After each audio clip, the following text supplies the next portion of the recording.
Hello, everybody, and welcome to our economic review and 2022 outlook for the economy and the markets. I'm Don Houston with United States Investors International at LPL Financial. Today, we'll be providing a brief review of the fourth quarter of 2021, and then we will discuss our economic outlook for 2022. Now, before we begin, it's always important to review that there are 5 key areas of financial planning. They are preservation planning, retirement planning, tax planning, estate planning, and investment planning. Now, as a comprehensive financial services firm, we try to always consider the impact of any recommendations we make on not just one, but all of these areas for our clients. Today's presentation will be primarily focused on investment planning and the equity markets. The U.S. stock market ended 2021 just shy of its all-time highs. The S&P 500 closed the quarter at 4,766, ending the quarter up 11% and the year by 27%. Now, this marks the 3rd consecutive year the S&P ended the year with a double-digit gain. The Dow Jones Industrial Average closed at 36,338, ending the quarter up almost 8% and the year for nearly 19%. Now, since the quick but sharp fall of equity markets in early 2020, post-pandemic equity markets have been primarily robust. Despite many potentially detrimental events, the equity market showed resilience and prevailed, which has rewarded investors with notable gains. 2021 saw many new records broken. The S&P 500 had 70 record closes, and the Dow also saw some significant gains with 45 record closes. Now, stock valuations have soared, and many analysts are crediting the ultra-low interest rates and a healthy economic recovery for this surge. As you look at this 40-plus year chart on the Dow, you can easily see that stocks have increased over the long term, notwithstanding market pullbacks and different market dips. Now, the sharp decline of 2020 looks a lot less threatening as you look at the long-term results. And remember, it was caused by a pandemic, right? So, different things, occur that cause different issues to happen with the markets, and sometimes they're steep and then they readily correct. That's why having a solid investment strategy is an integral part of being well devised with a long-term financial plan. So staying disciplined, not getting emotional, and following our strategy during times of volatility can be crucial, and it's very important. While investors enjoyed an overall strong return in 2021, as the monthly S&P 500 returns chart shows, monthly returns were very inconsistent. So there was some volatility there. And remember, there's some weird statistics about how many of the stocks that are in those 500 stocks of the S&P actually outperformed. And so, there's a lot of those stocks, maybe more than 50% of them that, didn't perform nearly as well as, a handful of stocks. And so sometimes, different parts of the market can carry other parts of the market when you look at an overall return. And that's called diversity, right? We broaden our positioning.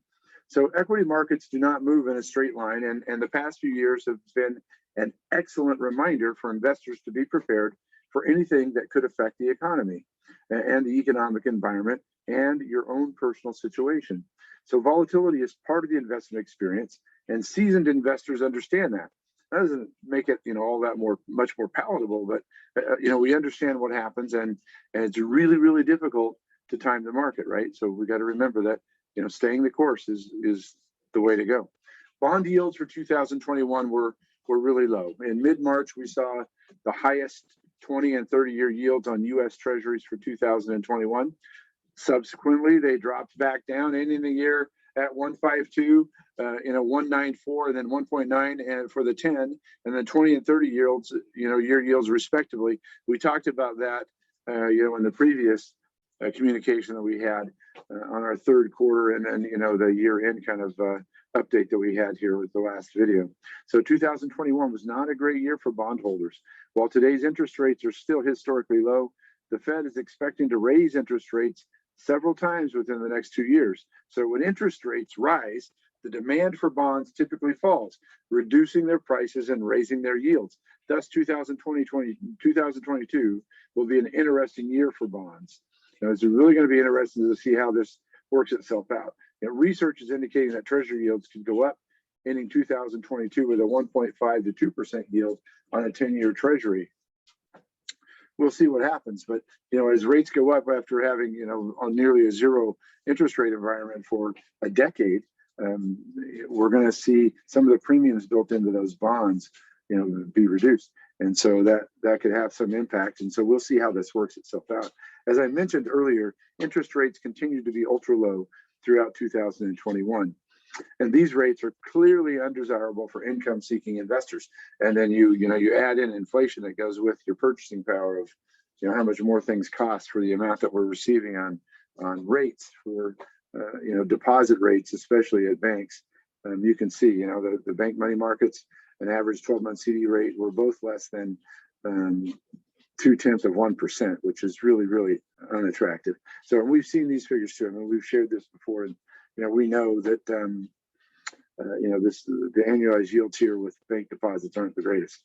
So and really all-time low. So we want we're looking for that, and perhaps later this year we'll see something a little different. But we'll have to see how this works itself out. During the Federal Open Market Committee's meeting in December, it was announced that the federal funds rates will increase in 2022. So they're going to raise that overnight fund rate, right? And the Fed expects 3 rate hikes this year, followed by 3 more in 2023. So they project that by the end of 2023, the federal funds rate will rise to 1.6, and in 2024, the end of the year, approximately around 2.1%. So they're looking to get that overnight fund rate a little bit in the 2% zone, maybe a little bit higher, and we'll see how that plays out. Again, we're just going to have to watch and see what happens.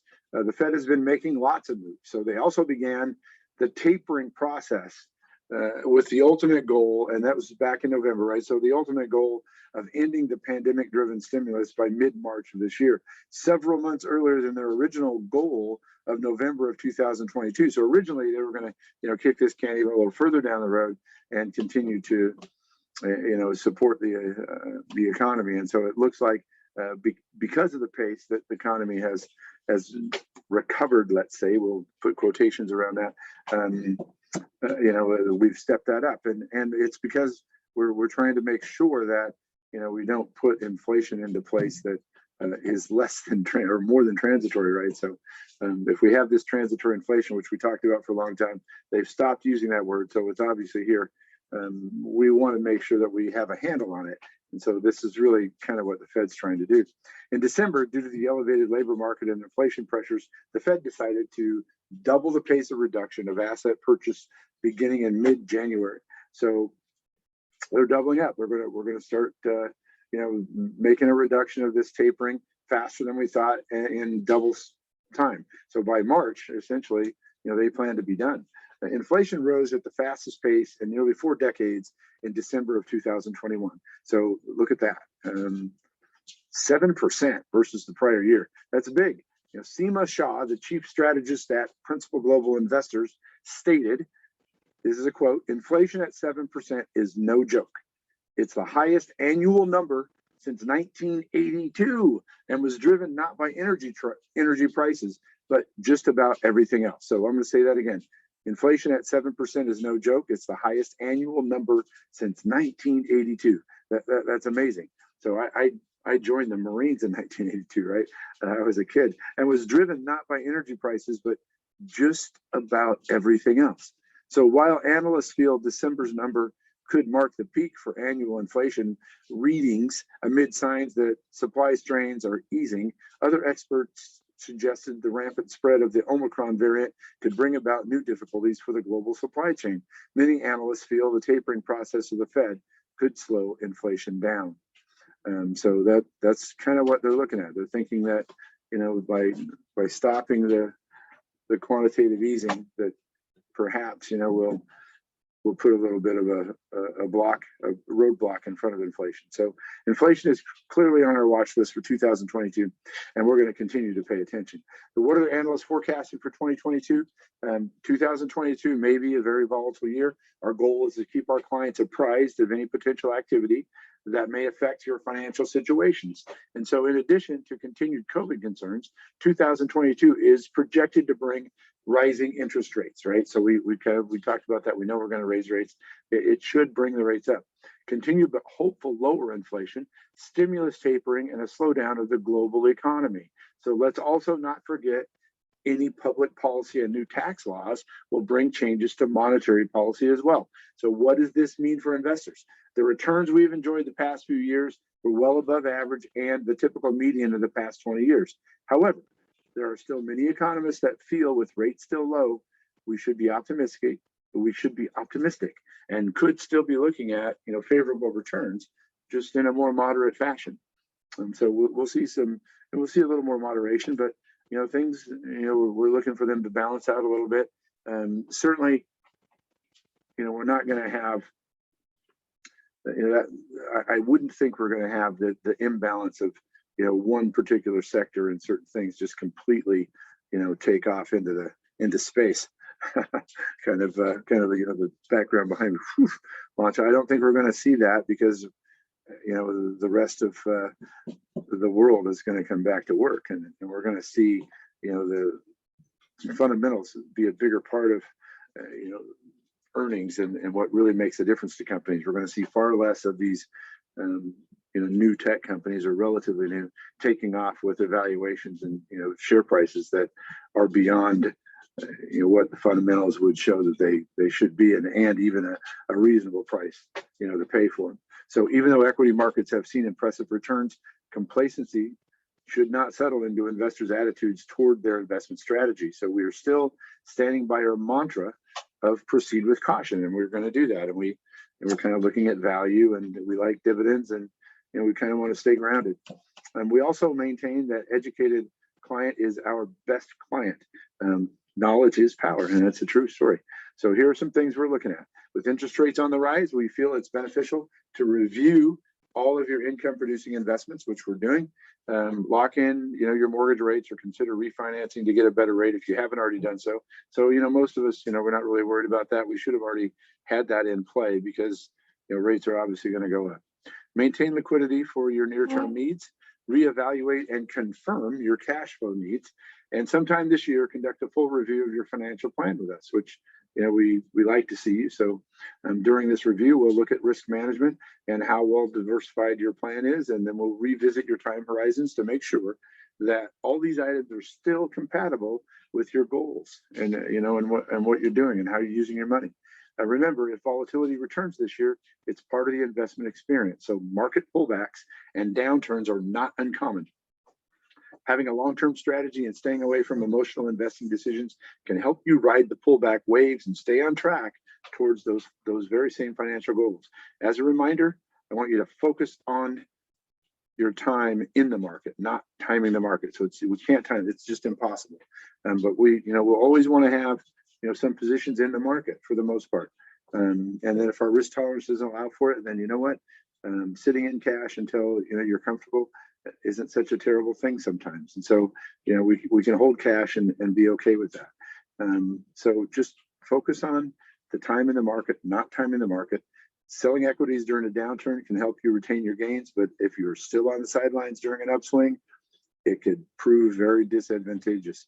So to the overall performance of your portfolios, it's much better, to stay the course and make sure that, we always have some positioning there. And if you have any questions or concerns, it's, now's a good time to visit and revisit your plan with us. So including our time horizons and our risk tolerances. So give us a call if you have some serious concerns. As a quick recap, equity markets ended on a high note in 2021, despite many potential negative variables. Inflation is still expected to be prominent in 2022, and the Fed announced we should expect 3 rate hikes in 2022 as well. And the tapering efforts of the Fed will double starting in mid-January. So, it's already starting right now. And volatility could be on the horizon. So caution and vigilance are critical. And You should focus on your own personal goals and objectives. And as always, call us with any concerns. What can you expect from us? So as your financial professional, we're here to help you pursue your goals. One of our main focuses is to review potential changes for our clients on an ongoing basis. Prior to making any financial decisions, we highly recommend you contact us so we can help you determine the best strategy. So there's often other factors to consider, including tax ramifications, increased risk, and time horizon fluctuations when changing anything in your financial plan. You can also expect regular communication and the confidence that we are continuously reviewing economic, tax, estate, and investment issues for our clients. In fact, we'll be offering other workshops that focus on tax changes and planning ideas. We appreciate you very much. As a client benefit, you can add names to our viewing list for the workshops we present, and we hope you'll take advantage of this by adding, a couple of names to our list. You can call right into our office, 360-694-8111.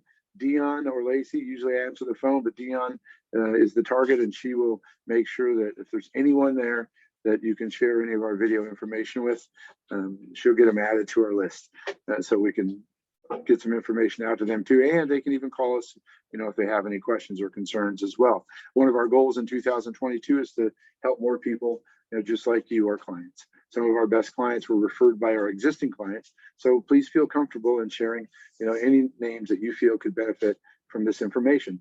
And again, we're going to reiterate that we believe that our best client is an educated client. So our goal is to continuously inform you. And we just really want to thank you for watching the video.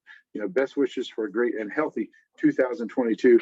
And always, please call if you have any questions. There's our disclosures right there one more time. And until next time, thanks for tuning in.